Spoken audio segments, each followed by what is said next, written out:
aking cellphone is nag-alarm. Emergency alert. Kasi meron daw very large hail na papatak ngayon. So, tinignan ko, sinilip ko yung mga tao nasa labas. So, yun. Sabi, uulan. Medyo mahangin nga siya eh.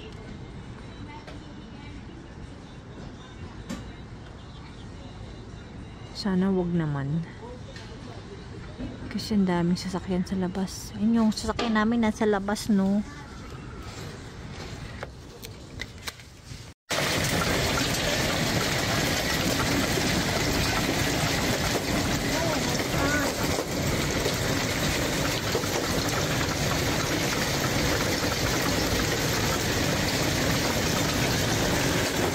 Guys, nakakatakot itong hailstorm na to. Kita niyo yung sasakyan doon. Basag niyo yung salamin. Yung mga nakapark din sa labas. Eh, yung sasakyan ko, walang proteksyon. Nilipat ko siya sa kabila. Sabi ko, madadagta ng puno. Hindi ko siya natanggal kasi late na nung nakita ko yung emergency. Tatakbo sana ako. Sabi niya, may tuwag na. It's too late. Nag-aalala ako, baka basag na yung salamin ko. Ang lalaki ng ano niya. Ang bagsak niya. Rinig na rinig sa bubong ng apartment namin. Nakakatakot. Sa 2 taon namin dito, ito yung pinakamalakas na hailstorm. Ewan ko guys kung naririnig nyo. Grabe. May kasama pa siyang kidlat. Sana tumila na. Gusto kong i-check yung salamin.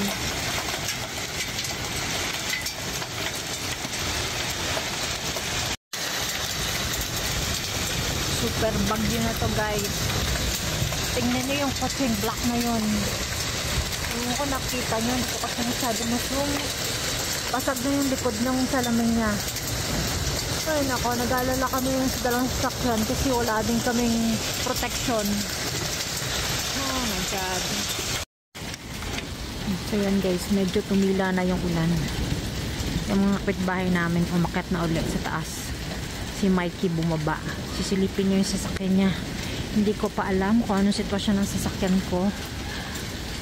Pagbalik ni Mikey, ako naman ang bababa kasi gawa ni Remy mag-iiyak. So, ganito guys ang nangyari. Nakatulog ako. Tapos sabi ni Mike, tara, matulog na tayo. Pagkita ko sa cellphone, naka-emergency alert. Sabi ko, wow, merong very large hail na papatak ngayon. Kailangan tanggalin ko yung sasakyan ko doon sa medyo ilalim ba ng puno. Kasi wala din naman pupuntahan yung sasakyan namin. Kasi wala naman kaming underground or masisilungan. So, yung sabi ni Mikey, saan man natin ilalagay yung sasakyan? Tapos, si Mikey, sabi niya, huwag ka naman lumabas. Tapos yun, nag-jacket ako, nagsapatos. Nauna pa si Remy sa akin lumabas. Nangyari tuloy, dapat kasi bababa ako. I-move ko yung sasakyan. Nasa pintuan na ako. Tinago ko ni Mikey, sabi niya, huwag ka na lumabas. Umuulan na. Tapos yun, nag-start na nga yung malakas na hangin. Tapos si Remy, nauna pa lumabas sa pintuan. Tapos nagtatakbo siya doon sa hallway. So yun, naubos yung oras ko sa paghabol sa kanya. Parito siya, pag ganun-ganon. Imbis na nakababa ako. Pero hindi rin ako aabot kung bumaba ako. So yun, hindi ko alam kung anong balita kay Mikey kasi nasa baba pa siya. Gusto kong silipin talaga yung sasakyan. And tumila naman yung ulan, mahina na siya. Yan ang problema guys kapag wala kayong garahe. Yan ang problema dito sa Calgary, lalo na hill. So yan, check na maraming basag ang salamin ng sasakyan. Kasi maraming cars dito na nakapark talaga sa street. Ay nako. Pag ito, yung sasakyan ko nasira, oh my God, yung salamin niya. Malaking gastos. 2 sasakyan yan. Hindi pa siya umaakyat. Matagal na siya. Siguro more than 5 minutes na siya. Kasi sabi niya, sisilipin niya sa kanya. problema namin yung sasakyan ngayon. Yan na naman siya. Umiiyak na naman siya. Baba tayo guys. Check natin yung sasakyan. Ay. Bumaba na si Mikey. Chinek na rin yung sasakyan niya. Sabi niya may konting mga dent sa hood ng sasakyan niya. Pero yung salamin niya is okay. So pupunta kami doon sa kotse ko. Kasi yung kotse ko is malayo yung pagka-park niya. Oh, thank you. Yun lang. Okay lang kung mga minor dents lang. Pero yung kaninang, yung kung nakita nyo sa video, yung likod ng salamin ng kotse no, sa tapat ng apartment namin, basag talaga. So labas tayo guys. So yan guys, maraming lumalabas kahit umuulan. Chine-check nila yung salamin nila. So far, oh my god, you have dents. That's okay as long na-save yung mirror. You have dents here, babe. Oh, you have a lot of dents.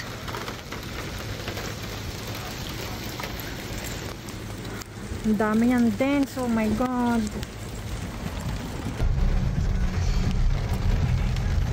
Yan guys, sinasabi ko dito ako nakapark. Kita nyo, walang protection as in.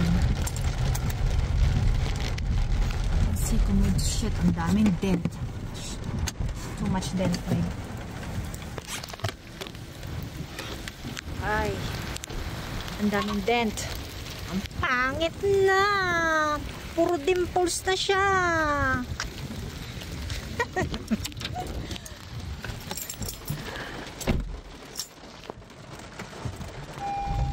Yeah. Oh my god. Puro dent na yung sasakyan natin, guys. Pero good news, walang crack yung salamin natin. And hindi nabasag yung mirrors, yung likod.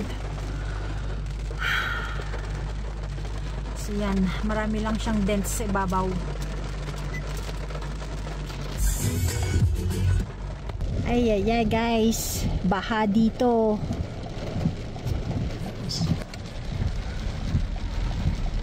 Ang lalim. Dito to sa cross papunta sa apartment. Tingnan natin itong mga kotse dito. Oh yeah, everyone has a dimple now. Kung hindi nabasag yung salamin nila, may mga dents. Yeah, kita nyo, puro dents yung sasakyan. Yan, baha. Look at that flood. Yan ang problema. Uy, si kuya. Si kuya, dali-dali. Oh, it's deep, babe. Yeah, be careful because your car can suck water in it. That's not good for the engine. It's real deep over here. Look at this one, knocked the plastic right off the car. Oh, yeah. So, everyone is checking out their car, guys. Kahit umuulan. Lahat, kina-check nila yung mga sasakyan nila. So, buti na lang yun lang yung nangyari, guys. Kasi madali namang pagawa yung mga... Dali lang sa auto mechanic, right? Auto body. Auto body. Auto body mechanic. Yeah. Buti na lang hindi yung salamin ng basag kasi mas mahal kapag yun ang nasira. So, we're home na ulit. Ang dami niyang dents. Ganyan din yung sasakyan ko. Maraming ding pulse. Yan.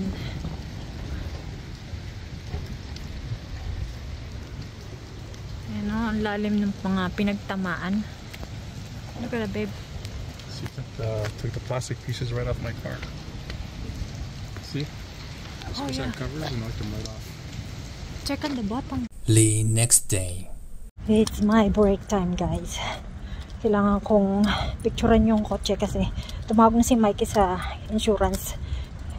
And kailangan ng adjuster yung picture ng sasakyan. So lumabas ako. Medyo malamig. So picturean ko siya para maayos na before 4 o'clock.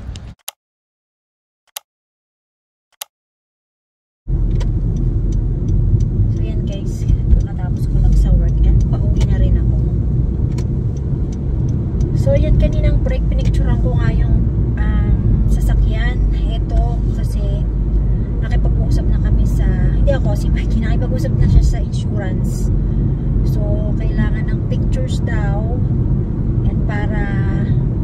nakausap na niya yung adjuster. Kasi yun talagang ang number 1 na kailangan kapag nandito kayo sa Calgary, guys. Importante na kumuha kayo ng insurance, two-way. And hanggat maaari hanapin nyo is yung 500 deductible. Kasi yung amin 500 lang.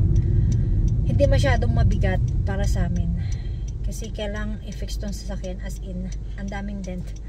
Habang nagdadrive nga ako, parang feeling ko lahat ng tao nakatingin sa sasakyan ko. Eh, may tumapat sa tabi ko. Nakala ko kung sino. Kasama ko pala sa work. Yung sasakyan niya is, oh my God, ano din, Toyota Tacoma. Sabi ko, bakit hindi ka nag-park sa ano mo? Sa garahe mo? So, newly built ata yung bahay niya. So, wala pang garahe. So, nakakapanghinayang guys, yung ganun mga sasakyan, mga Tacoma na worth 60,000, yun ang nakakapanghinayang. So, yun. Yung si Mikey, sobrang lungkot niya. Tapos, may kasamang galit. Alam mo yun, kung ako maingat sa sasakyan, as in, sobrang ingat ko sa sasakyan. What more si Mikey? 10 times more. Kaya, kagabi, masama ang loob niya. Kasi yung sasakyan niya is talagang damage. Marami yung sa aking dents, pero mas worse yung sa kanya kasi parang yung pwesto ng sasakyan niya is mali. I mean, ang pwesto ng sasakyan niya is talagang tamang-tama doon sa ano niya, sa sasakyan. Tapos nagkaroon din ng maliit na ano, na-crack yung kanyang salamin. May crack na nga yung salamin niya. Tapos nadagdagan pa siya. Tapos yung akin naman, sa awa ng Diyos, tumigil siya sa gitna. Tumigil nga siya, pero tumigil siya sa gitna. Oh, wow. So, yun, sa awa ng Diyos, yung sa akin naman, walang any damage sa mga mirror o kahit dun sa sunroof ko. Kaya mahal ang mga insurance dito. Tapos yung kasama ko din sa work, nagkukwento noong 2021, grabe din yung hail daw. Pati yung bahay niya. Although nakuha niya sa insurance, pero ang laki daw ng binayaran ng insurance doon sa bahay niya kasi meron siyang single house. 20,000 ang pinaayos, tapos yung sasakyan niya 7,000 daw. So yan, importante talaga meron kang insurance yung mga ganitong sitwasyon. Hindi mo talaga kailangang pagkaila, lalo kapag gantong may hail sa Calgary. Ayan na naman, doon na ulit ako magpapark kasi tingin ko hindi na naman mag-hail. So yun, napansin ko yung mga kotse dito sa kabila kung saan dito ko nagpa-park, na which is iniwasan ko kasi nga may dagtang pumapatak sa sasakyan. Hindi sila masyado nalagyan ng dent, pero it's okay, dito na lang ako magpa-park ulit. So okay na kami. Yun lang, hindi namin alam kung gaano itataas nung ganyan kasi syempre may claim. Pero yeah, okay lang. So yan guys, na-share ko lang sa inyo yung experience namin kahapon, and kung nagbabala kayong lumipat dito sa Calgary, expected nyo na guys yan, may hail dito talaga. So yan guys, ingat kayo and thank you for watching, and see you on my next one.